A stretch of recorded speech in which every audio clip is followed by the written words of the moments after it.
vit dans le sentiment de l'oubli de l'Algérie, que ça n'existe. Et puis tout d'un coup, il y a un événement, il y a un fait, il y a un crime, il y a un meurtre, il y a un événement qui se produit et tout se rallume. Toutes les mémoires reviennent à la surface. Et là, on se dit non, c'est pas possible. Ah, ça y est, je me souviens. Et l'Algérie revient. Et sans arrêt, elle revient, sans arrêt. Et ça, c'est terrible, parce que je me rappelle, par exemple, la campagne électorale de 2007, qui avait vu la victoire de Nicolas Sarkozy en 2007, qui avait, si mes souvenirs sont bons, réussi à siphonner les voix du Front National à cette époque-là. Mais il avait fait en grande partie sa campagne sur l'Algérie française. Ça, je m'en souviens très bien. C'est évident qu'il y a des batailles de mémoire, des batailles politiques, où chacun, quelque part, trouve un peu son compte. C'est-à-dire en disant, bon, ben, en entretenant la flamme, disons, d'une mémoire douloureuse, ben, on empêche la cicatrisation de la plaie, en fait, fondamentalement, qui, en fait, se rallume, se ravive à chaque fois. Un peu comme des fantômes dans les placards.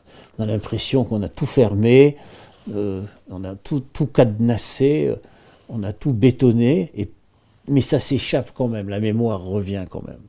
Elle revient parce qu'il y a beaucoup de souffrance, beaucoup de chagrin, beaucoup de douleur, mais aussi de vivre ensemble, hein, et de souvenirs, de bonheur d'enfance, etc. Et c'est beaucoup de choses.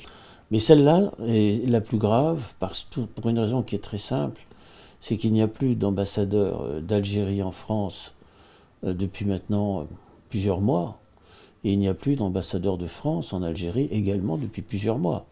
Donc pratiquement, disons qu'il n'y a plus de lien diplomatique entre la France et l'Algérie depuis maintenant au moins 6 mois.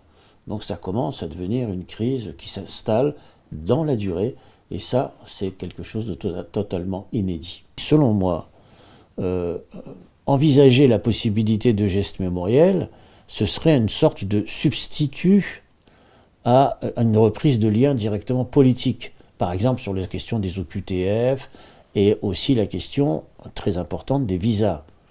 C'est-à-dire que, à mon sens, le point le plus important, ça va être effectivement le problème de la circulation des personnes entre les deux rives de la Méditerranée.